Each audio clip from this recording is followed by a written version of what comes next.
Welcome. You are listening to the Be a Better Being podcast hosted by Michelle Zellner and Sasha Berscheid.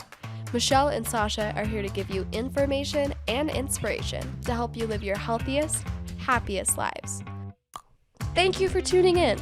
We hope you enjoy the show. Welcome to the Be a Better Being podcast. Thank you for tuning in today. My name is Michelle Zellner, your host, joined by my fabulous co-host? I don't know what you are other than the amazing Sasha. What's going on, girlfriend? I like side host. Side host, it reminds me of like you being on a motorcycle and I am like in the sidecar with my little helmet, like just prepared for whatever is coming up next, or maybe just like a little lemon slice on the side of the martini. I'm the sidecar and I am very proud of this. Oh my gosh, because the sidecar and the lemon, that's like what makes it. So it helps it. It helps it. So I'm here for sidecar. You're officially the side host. We got it. Awesome. Well, we're super excited today because we have one of your friends, connections, to chat with today, Brooke Mullen. I'm actually going to let you do the introductions. Welcome, Brooke, first of all. Thank you. This is so exciting. Yeah, this is something that I have been looking forward to doing, having Brooke on the show ever since you came up with the idea of doing a Better Beings podcast. I knew Brooke was going to be someone that I wanted to interview. Probably the person I look up to the most as far as feminine energy. Brooke has been a role model and a mentor to me for the last 10 plus years. We have been in each other's lives, and there is no doubt about it that we're supposed to be in each other's lives and help support and empower one another. Brooke, I feel like it would be a disservice if I didn't tell them how we met. Are you open to that story? 100%. It's great. Okay. It's raw. It's beautiful.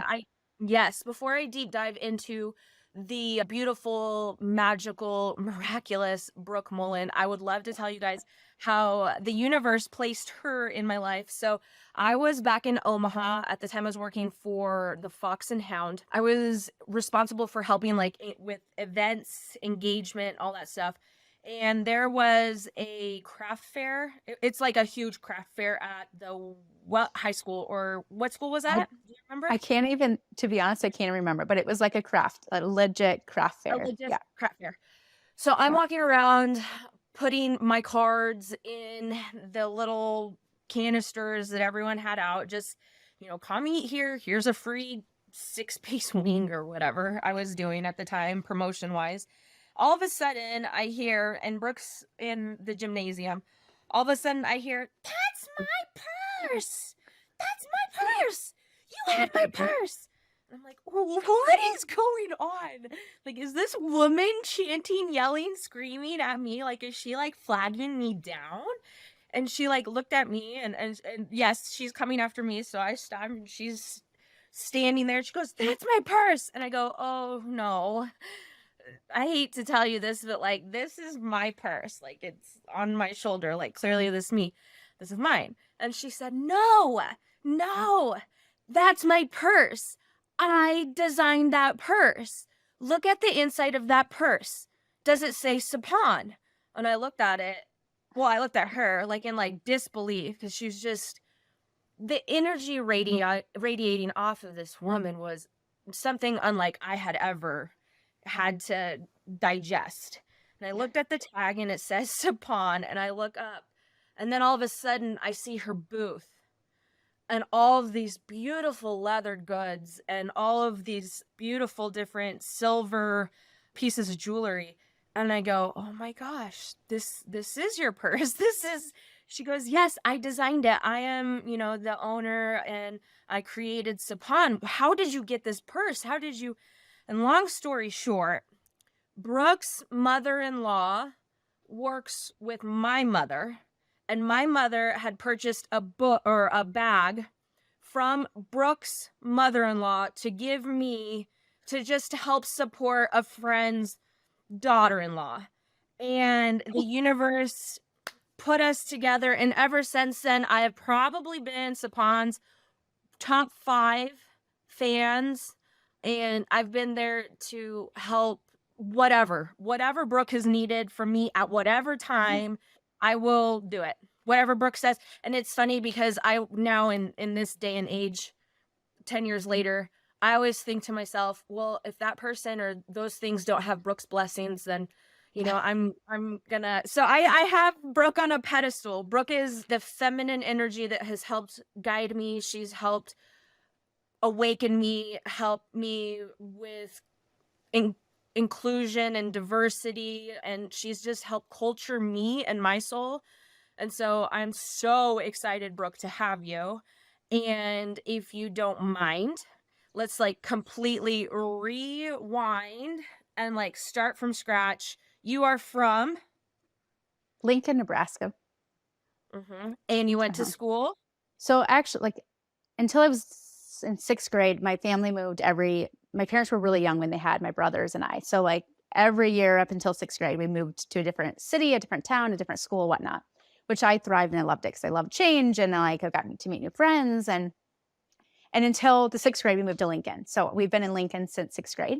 I graduated my junior year in high school and went to Romania as a foreign exchange student for a year. So I finished my junior in high school, went there for a year to study, and then came back and I ended up going to a community college because I was paying for my own schooling. So I went to community college and then transferred to the University of Nebraska for my final bachelor's degree. I always was mesmerized that you graduated high school early and like you didn't just kind of sort of graduate. She was like, I graduated. I'm a woman. I know what I'm doing. I'm building myself. And like, she always knew. There was something always inside of you that just knew that you were destined for, I like to say greatness. So after or during college is really when you started to take on molding yourself into your true you. Yeah, I think like I can't underestimate how the impact of going and staying in Romania made on my life and what I do today. And this was a time, like, gonna date myself a little bit, but this was the time when like there was just like an instant messenger. I think Facebook didn't exist. So I only talked to my family once a week. Like it was like a 20-minute phone call that cost my parents $100. So like I didn't have much connection to the internet. Like an email back and forth. I had a boyfriend at the time. So like we chatted every Sunday, went to the internet cafe. But like this, so I was really remote. Like I was really kind of removed from like what was happening in the States and my friends. But more importantly with that was after I was there for 6 months, I found out in my own town that there was another American living there. And I was just like shocked because I was like, no, I mean, very few people spoke English. I was learning the language and it was just like, oh my God, it's around Christmas time. I'm meeting this woman and she was a part of the Peace Corps volunteers. And like that just opened up a whole nother door because I didn't technically have to go to school.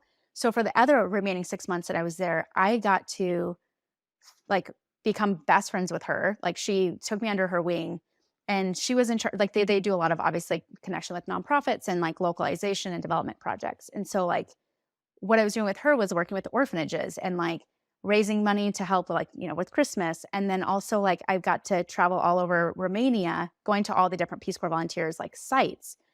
And like I remember being on the streets in Bucharest, like giving out clean needles to young kids because that was a way to help, like stop the spread of diseases and a lot of other issues. And it was just like all these really significant eye-opening experiences that like later has totally shaped what I do today. And you were a baby.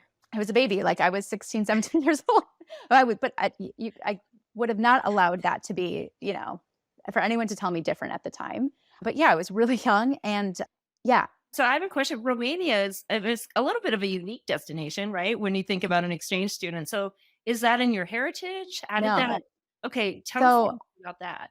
I met in DECA business school, like class at the high school. I met this girl. She was a foreign exchange student from Hungary, and I'm like, how did you make that? Like, I was just so like fascinated by her and that she could go live abroad.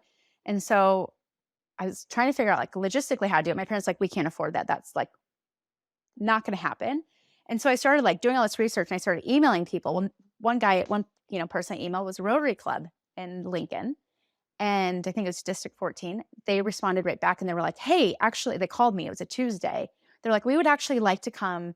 And if you're interested, we'd like to come talk to your family actually this week, maybe tonight, Tuesday. It was a Tuesday night about being a foreign exchange student. Like we don't have any of the, because I wanted to go study Spanish, in some Spanish speaking country.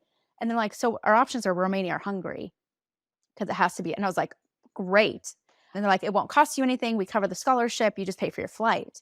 And so I was like, if I can figure that out. These two men came to my house, sat down and talked to my parents that night. And my parents were just like, because they heard me talking about it for a while, they're like, well, we can't hold you back. Next thing you know, I went and talked to my counselor the next day. And she's like, actually, because you started class at 7 a.m. for this whole time and would go to 3 p.m., like you actually have enough credits to graduate. So literally that February, like 2 weeks later, I'd signed documentation paperwork and was taking my senior pictures and graduated with my older brother. So that was pretty special. I don't know if he thought so because he's like, you're stealing my limelight, but it was a life-changing, for sure, a life-changing experience. It was incredible. Hard, like not to say like it was really hard, like very hard moments being there, but like it was really incredible. I don't feel like I knew that story.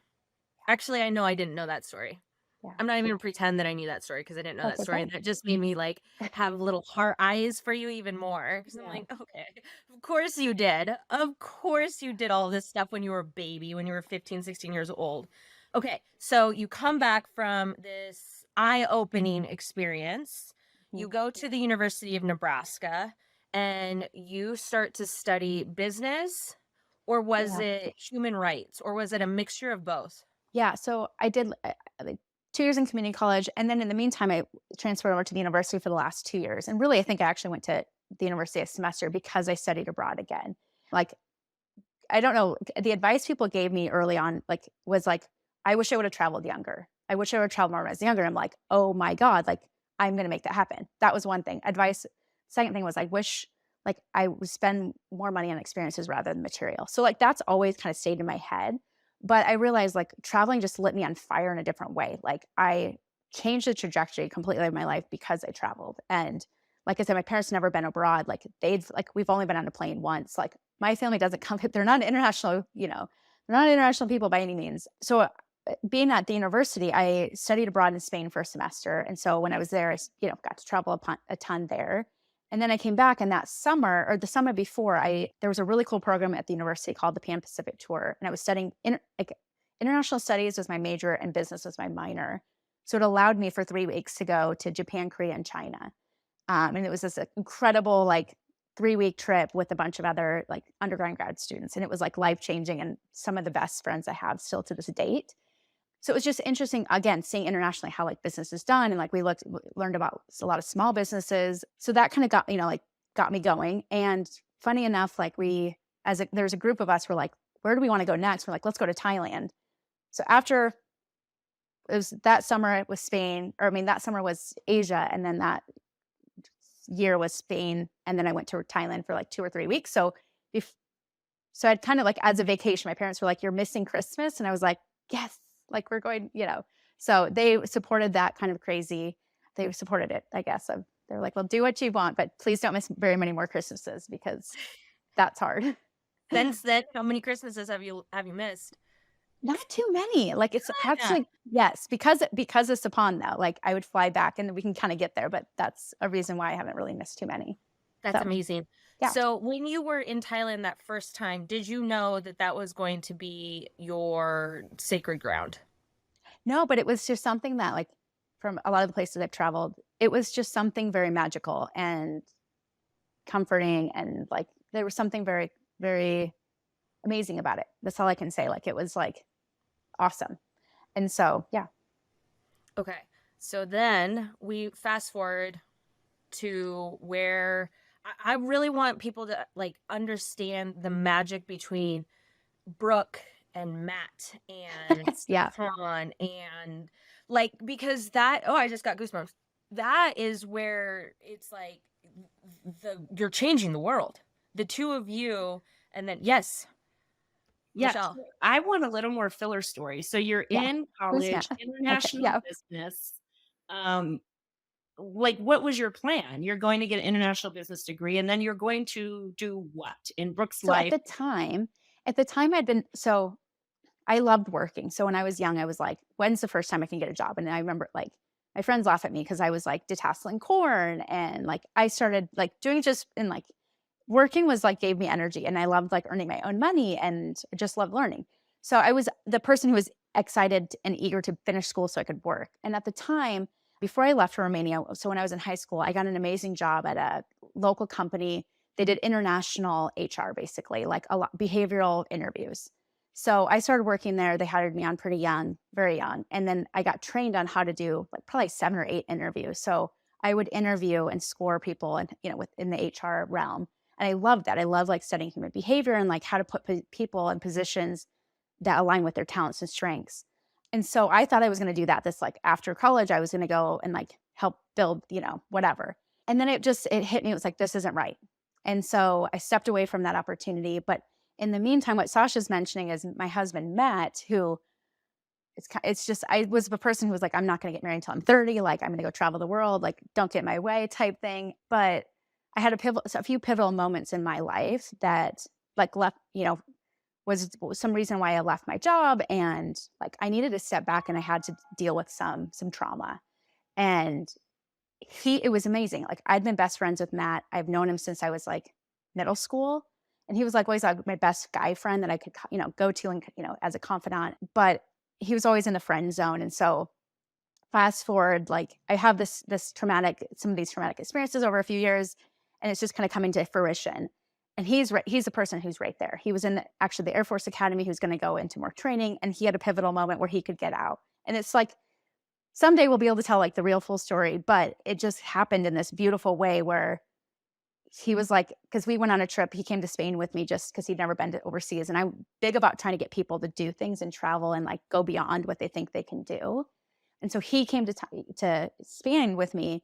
And at that trip, he was like, I'm in love with you. And I was just like, oh my God, like, sorry, I don't have the same feelings. It was really hard.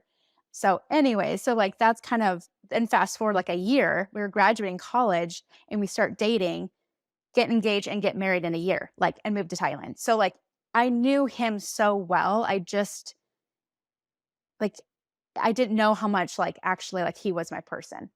And so my mom kept telling him, Matt, just be patient. Just be patient. Like she'll come around. She'll come around. So we ended up, dating, got engaged and married because he knew he wanted to study human rights. So, and we knew we wanted to do it in an international context because we really want to study it in the localization and just with other people who would live and experience it. We didn't want to study it in the US where it's like legal, or we really wanted to live and experience it. So there was probably like 4 or 5 locations. It was like Limerick, Ireland, South Africa, there was Egypt, but Limerick, Ireland was like, okay, well, that feels like the US. Egypt was like hard because that would like restrictive of me as a female, and Thailand was the other option. And Thailand has a regional UN. Like it was just like no brainer.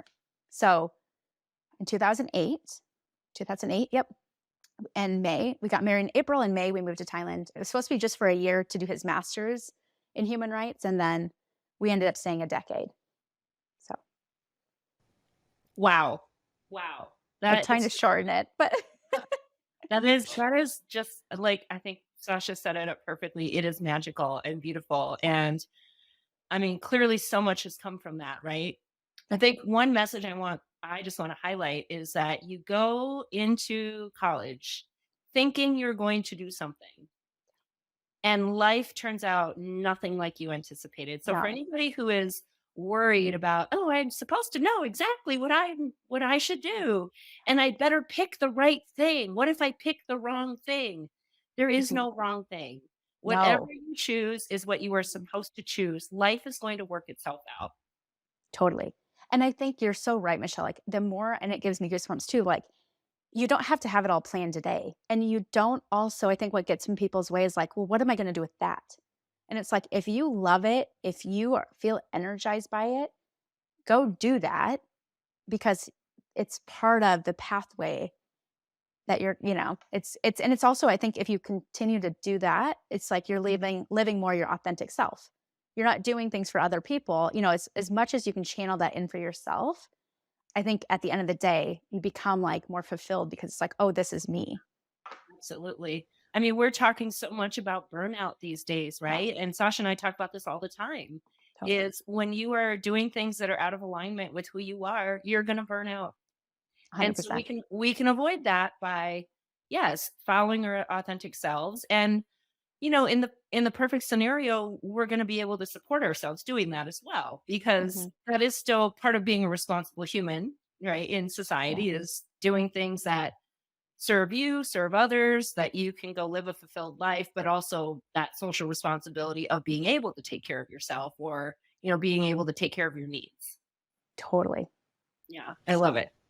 When you started to do all these traveling, how did this affect you? Like, were you ever in culture shock? You know what I mean? Because your Yeah. parents I were think from it's, here, yeah. and What I think is interesting, people always like talked about, like, that was a big topic of like, oh my God, you're going to have so much culture shock when you come back. I didn't. So like it feels weird because I can't, like, I know it exists. I know it's real. It just wasn't my experience. And it had like people, like going to Thailand and then coming back and like several times, once or twice a year, like how it's for me, I don't know. It's just hasn't been an issue. And I think in some ways, like I feel like I think it comes to like my relationship. There's a high level of empathy. There's like like fluidity of like, not that I'm a chameleon by any means, but like I can adjust to like a lot of change and I love chaos. And so like, and I love kind of the unknown. I'm like able to go with the flow really like, and I think Matt and I've talked about that because it's like, I think it's one of our gifts. It's rare to be able to go into like very war zone areas or just very like, and just be able to kind of like relate and communicate and just kind of get on people's level. And so I feel like it's a beautiful gift that I have. And so that's why like doing Sapahn, it's like, oh, I'm like, it's not just about me. This is beyond. And I'm just being able to like, it's awesome to be able to, it sounds really cheesy, but like to use that gift in such a way. Cause I think I've recognized like not everyone has that skill. Oh, for sure. People are not adaptable. And I think that's what you are. Yeah. You're very adaptable to your Yeah. surrounding. So you're supposed to be there for a year, it turns into 10. Could you please tell us about those 10 years? Yeah. So kind of crazy. He fell in love with it. Like the program was amazing. And like they were like, we want you to stay into your PhD. And he was just like in it, like just loving it. I was like, okay, great. Like I'm on board for that. I was at the time wanting to be a therapist. And again, this kind of speaks for me like past trauma. I was like, I wanted to figure things out and kind of heal. So that's like a different topic for now, but it's like it all weaves together in a deep way with Sapahn. But so I started taking some online classes. Long story short, it was like I knew I wanted to go get my master's. And so I started the program as well. So I was doing the master's in human rights. He was doing his PhD. And this is in 2009, excuse me. And so we're starting, like I just started the master's. And then I got an internship for 6 months at the United Nations Interagency Project on Human Trafficking. So it was an amazing, and it doesn't exist today, but organization with like all the six governments in that region came together to fight trafficking at a mass, like a government level. And so I got to research and kind of be a part of that. And that was just very eye-opening for a bazillion reasons. But what kept sticking in my head was like, people are trying to like leave situations in search of work, like because there's not enough work in their villages. And like that comes like, what do you do to solve that? Like, and so like, what can you take? So I just kept like, I was fascinated by that. Like, and even if people had $30 in their pocket and when they were migrating from Cambodia to Thailand, if they had $30 in the pocket, like they would be 50% chance left to being trafficked. Now that's a statistic that can like, it's like, it, there's a lot to it. So I'm not trying to like, it's a very complicated thing, but just even thinking about that, like if people like were able to safely migrate in a better situation, if they wanted to leave in search of better life, or how do you build that better life in their own village? So that was happening. There are three things that happened. So I was starting like my master's, was kind of having this perplexed thing of like, how can we address some of the vulnerabilities of like, people being trafficked or just vulnerabilities in general. And then I was meeting Thailand. If you've ever been in Asia and Thailand in particular, they're known for like their market. So it's like, I love their kind of entrepreneur spirit because like if you want to start a business, you start a business. Like there's this very underground, like, economy. And I found like there's markets everywhere. And so like every Friday there was a market, for example, on campus. Like I became friends with a lot of these makers and some of these women. And I like would find myself like on the weekends going to other markets, just becoming friends with women. So like I was just always fascinated by their craft and how they did it and whatnot. So then fast forward all that, like in October of that year, Matt was going to do his research in Myanmar, which is under a military dictatorship. So like massive conflict. The girl who helped him get into these like very, very remote areas, there's 135 ethnic minorities. So like it's complicated. But what was really, so this young girl was just like brilliant though. We were just like, how did you get us into all these communities and whatnot? Like, full stop. Like, the girl was resilient and just like kick ass. We got to know her on this trip and on subsequent trips, but like, it gives me goosebumps because I'm sitting there. She's telling me a little bit about her life. She's taking care of her and her mom. She works every day. She gets 1 day off a month. Like, she's trying to teach herself French because she's thinking that might give her a better opportunity for money and to take care of her mom. And I'm like, what would change? Like, this is poverty. What would change your situation and your trajectory in life? And she was like, well, education. I was like, okay. So here I am being like, what's this whole time? I'm like, what a tangible impact. And to your point earlier, Michelle, like, I didn't know what I was going to do with this degree in human rights. Like, Matt loved the academic side of things. Like, I was like, I was tooth and nail, like, to write a paper. So I knew I wasn't going the academic route. And I just was like, what tangible impact can I do?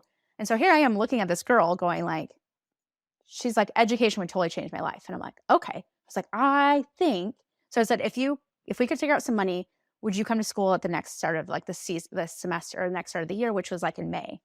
And she's like, 100%. We just need to make sure I had enough money to give, like, support my mom here in Myanmar while I went and studied. And so I was like, game on. Like, I was like, how I'm going to do this is I'm going to go to all these women that I've been meeting and I'm going to buy a bunch of stuff from them. And then in that April, that 2010, we flew back to the States. And I was like, we're going to have a trunk show at my parents' house. So I invited all like friends and family. And I kept thinking like, well, what do we call this? I'm like, well, we're bridging women. So I was like, okay, what's bridge in Thai? And it's Sapahn. So that's what we named it.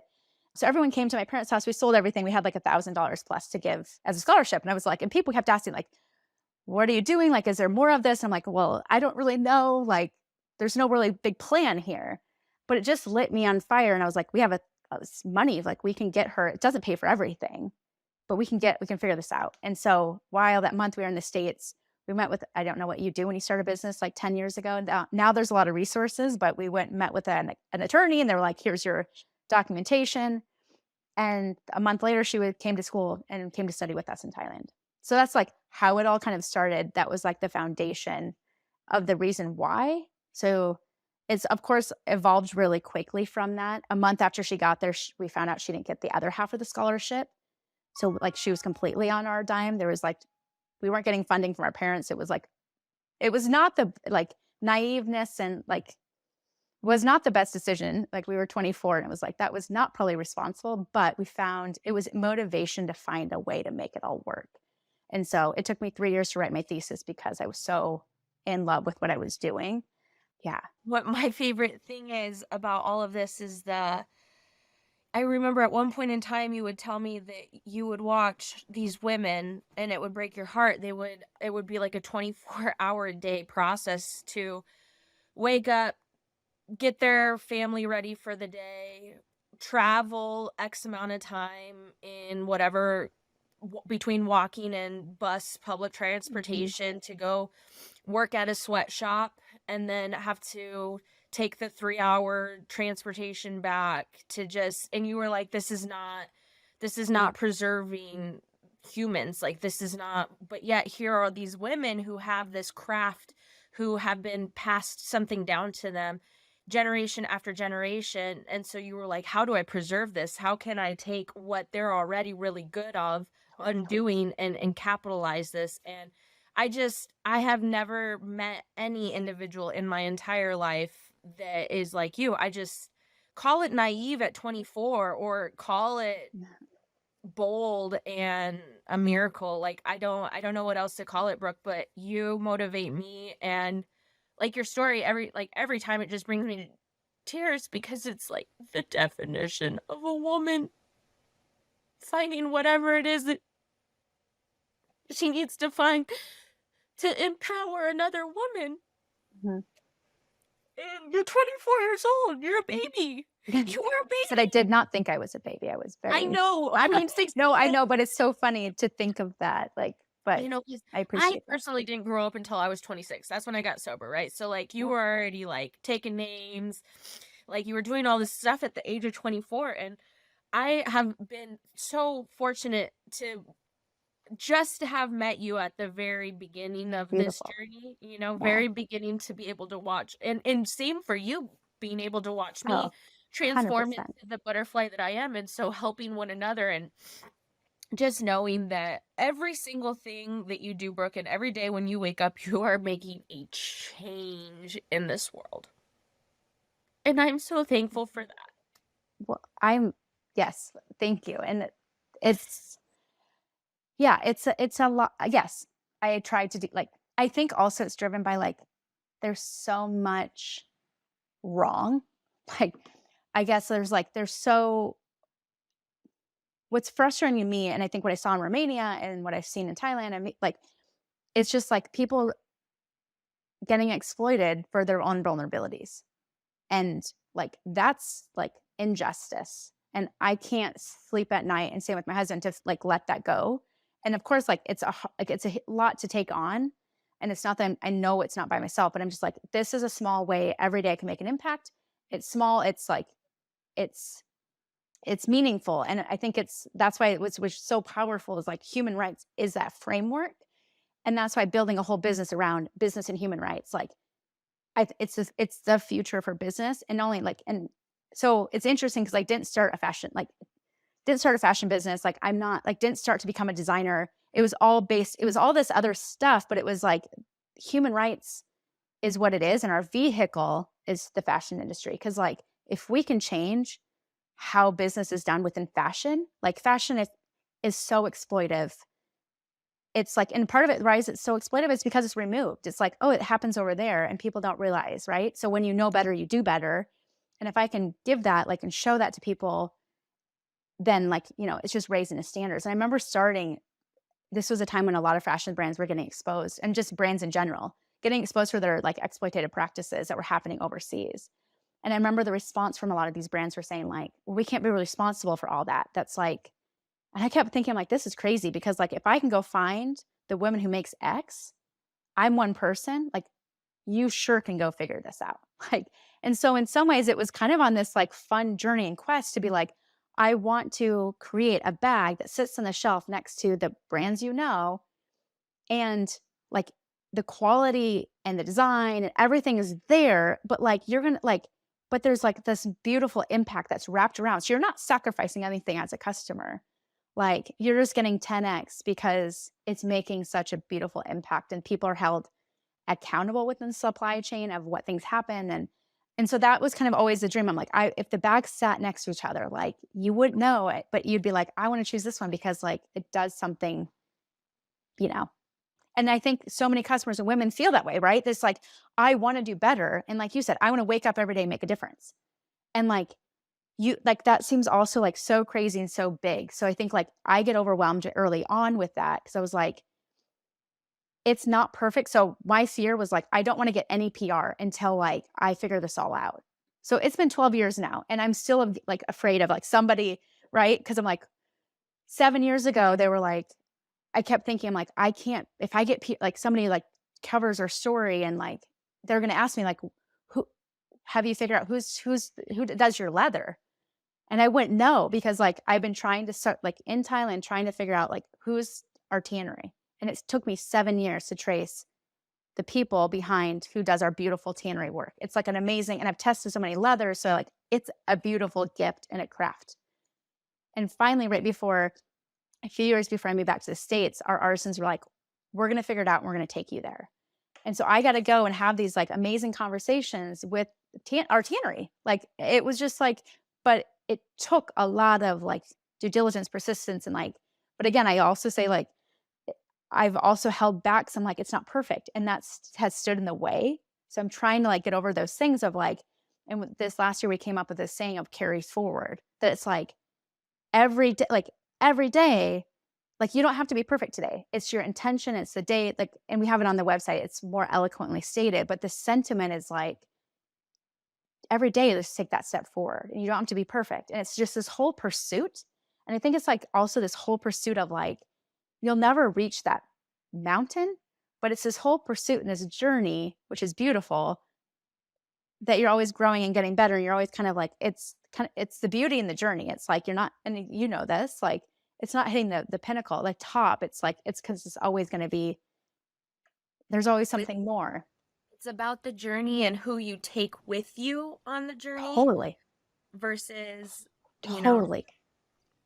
so Oh, it's all about the extra people. Like, it's not about your journey by yourself. It's like, how can we yeah, who can we bring together as we you know, and it's amazing. Like, our customers join, and like, we wouldn't be here obviously with our customers. So like, it's like they speak for the reason why this Sapahn should exist. It's like, you know, there are the ones who carry it forward. So speaking of the journey, take us from that 2010 trunk show to the day you see Sasha carrying your purse to where we are Yeah. today in 2022. And Yeah. there is a bag called the Sasha. Yes. Take us on that journey. Yes. Okay. I'll try to do it in a quickest way. So how I was figuring out, like, how would I actually, like, how did I from that day, I was like, proof the concept is what I would call it, to like, actually, how do I like figure out the business model and whatnot.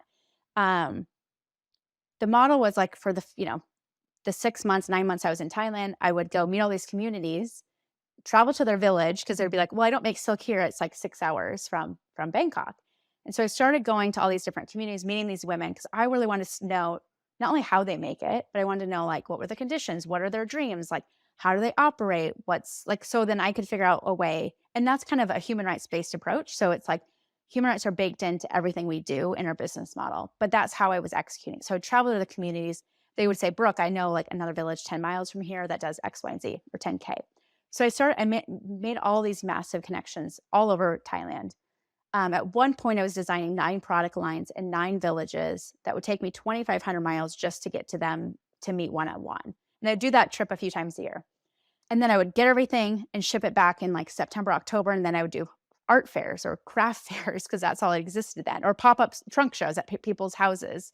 And of course, like friends and family, Sasha's mom, like everyone was super supportive of that during those times. And over the years, like I figured out more and more, like, what did people want? What did customers want? And one of the things was super interesting is the first year I was doing it, a boutique, a really amazing boutique in Lincoln, came to me and said, we want to carry your collection. And I was like, I don't know what you're talking about. Like, wholesale? Like, what is this whole business? So like, I'm just thrust, like, I don't even know what I'm doing business wise. I'm just learning as I go.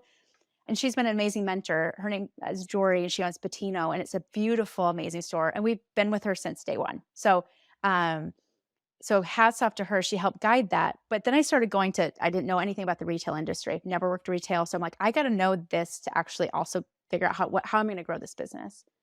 So I went to Vegas, randomly connected with some people.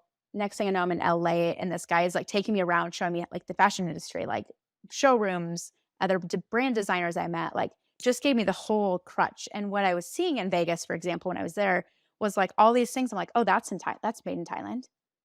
So I started realizing, like, but how are we going to differentiate ourselves from them when, like, I don't know that they paid their people fairly. I don't know, like, so it was just like, how do we separate ourselves and make it, and how do we remain sustainable? And so I was like, well, I need to start designing our own stuff. So I figured out, it was like Googling, like, how does, the X, Y, and Z brand, like, what do they come out with in a collection? Like, what does it look like? I don't know. So I was like, okay, 5 or 6 different styles, big, small, medium, kind of something for everyone. So long story short, I was going to like the back streets, or just like in Bangkok, like the hardware stores, like the leather shops. And I was just buying all their like just 1 or 2 pieces. So while everyone else in the common room at the campus was like writing thesis, I'm like, have this whole spread of like all this piece of hardware, and I can't draw. So I'm like folding paper and stapling things to figure out like what's the design and size. And long story short, the first collection gets done, and I'm like, what am I going to name these bags? And then I was like, one of the coolest things is like, I can honor women who've impacted my life, and like why I'm here today and what I can do. It's like, I'm going to honor them by naming the bags after them. And so Sapahn, all of our bags are named after inspiring, incredible women. And last year, like when I think, I step back and I'm like, who's totally like inspired and changed and like helped me, not only me, but like who's just like is doing things that are just creating that ripple. Like this girl in Burma, her name's Mary too. And it's Sasha. And so this last year was beautiful. We got to launch our new bag, and it's a beautiful like shoulder, very clean lines handbag. It's called the Sasha, after my beautiful friend here, Sasha. Again, it's just I get excited because it's a way we can recognize the impact women make in our whole society and our community, and who are taking like bold risks to do that. So And you should that's watch this on YouTube because I just showed you all of showed the Sasha, beautiful bag. and because Sasha's bawling, and that's always a fun sight too. That's always, And I'm a yes. little And teary myself. So yeah, you should really check I this out. have to, yes. And I have to say, like, immediately after we launched, like, it was sold out. And so it takes us about 6 weeks to 2 months to like reproduce and like create. So everything's made in small batches. And so it was amazing. We had like this awesome, amazing wait list for everyone to get their hands on the Sasha. One of the things that I would like to see before I go and meet my creator would be to join you in Thailand, because I can only imagine when Brooke comes to the villages, the amount of love that is sent to you by all these women, because you are the change. You have provided them a way to breathe and to support their families and to preserve their art, which to me is probably the most beautiful of all the things that you do, Brooke. It's the preservation of art, because those things are lost in the fashion industry. These things are lost in the tech world. These things are lost in the world. But you know, I have necklaces that are handcrafted. I don't wear jewelry. The only jewelry that I purchase is Sapahn, and it's because I know it is the highest level of what, you know, the silver is higher than any concentration. It's like 98% silver. You can't find it anywhere else. But then additionally, it's a preservation. You are getting someone's love and their ancestor and their ancestor's ancestor. And so it's just everything. I want to go with you to Thailand someday. And I hope that you have it recorded of when you do show up, because I could just see it by the masses. Brooke's here, Brooke's here, Brooke's here.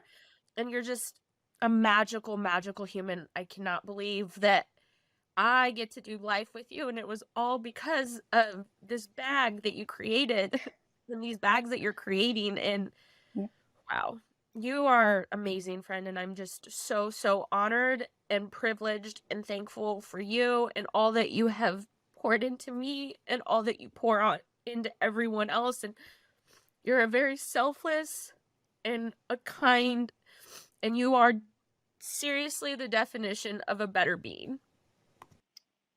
That's such a compliment. So thank you. And it's interesting. It feels like in some ways meeting these women, though, it's like they're resilient as can be. And it's like, so I feel like it feels it feels weird even like accepting that like it's me, because I'm like, no, it's like it's them. These women are like wicked, and I'm like, wicked amazing. And I learned so much from them in terms of resilience. And so like it was also a story, like these are stories I want to share, because sometimes it's like they need our savior, they need us to save them, and it's like, oh my God, no, like these women are like and when they say that, like, we don't need, when I asked them, like after I paid the scholarship, it was like, they were like, you know, I was trying to figure out like, what's our business model? Like, do we do another scholarship or what's next? And when I came to them as artisans and we're like, what do you need? And they're like, Brooke, we know how to send our kids to school. We know how to, like, if we need a new weaving loom, like, we know how to do that. And I'm like, yeah, it's kind of our mentality in the States sometimes where it's like, what can I give you? Like, I want to give you something because that will make me feel better. But its reality was like, they were like, we just need the opportunity. Like, we know we can do amazing things. If we're given the opportunity, we can. But if we're not, it's like, how do we run a business? And how do we do that without, you know? And that was really beautiful, because it's like, that's also very empowering for them too. It's a beautiful thing, right? So I wanted to be able to like also share those stories, because it's like, it's so different than when I thought it would be, like, you know, being over there. And I'm like, oh, these people, you know, it comes to human rights. It comes to building human rights and ensuring and being accountable, and the power of honoring people's basic human rights. And so in some ways the solution is so easy, but it's like, okay, right? Thank you though, Sasha. Like, yeah. I love the name Sapahn, the bridge, right? You are offering them the opportunity to earn their living, to give them purpose, to give them the ability to support their families and their kids. You're not just giving them money. right? We all need purpose and value, and I'm not sure that was clear in all the conversation we've had yet, is these women are producing your goods, Yeah. right? Yes. So they Yes. are getting to express their craft, to make beautiful things that we all get to enjoy, but it's giving them the opportunity to be the steerer of their ship. And Totally. without the economic opportunity, they couldn't do that. And I mean, the word bridge, I mean, it can mean so many things in this one particular thing, right? Yeah. Which is, I think, Yeah. just another beautiful part of the story. And as you know, because I just showed it, I have the Sasha. I love it. Wow. But it really was. It feels good to purchase something that you know is doing good. And that's something that, as I've gotten older, is something that's definitely I'm more intentional about for sure. And I love how you share the stories on the website and that you name these bags after people and they're beautiful, right? So it's not hard to buy something that is gorgeous and incredibly well made.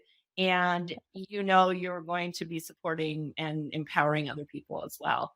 So I agree. I mean, it's true. When we were doing this podcast, I don't think the words were out of my mouth. Will you do a podcast with me? Before she said, "Oh yes," and I know we need to have. Brooke on it. I mean, it literally was like 3 seconds. Oh, I So, love it. and It's true, such an honor. true to It's such form. an honor. I was- love the name. Like, it's so perfect.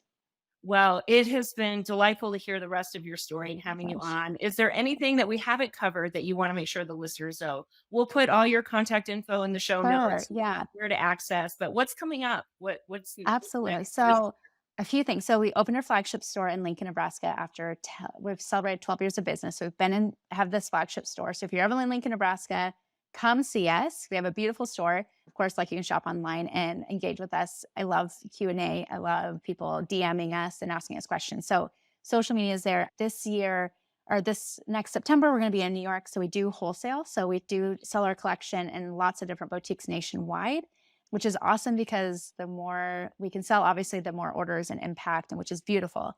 So we have that. They'll be in New York, which is exciting. We have a big publication coming out here in September in a fashion magazine. So we're excited about that. And then we're also we've applied to become a B Corp certified brand. And so Benefit Corp. So that will be really big.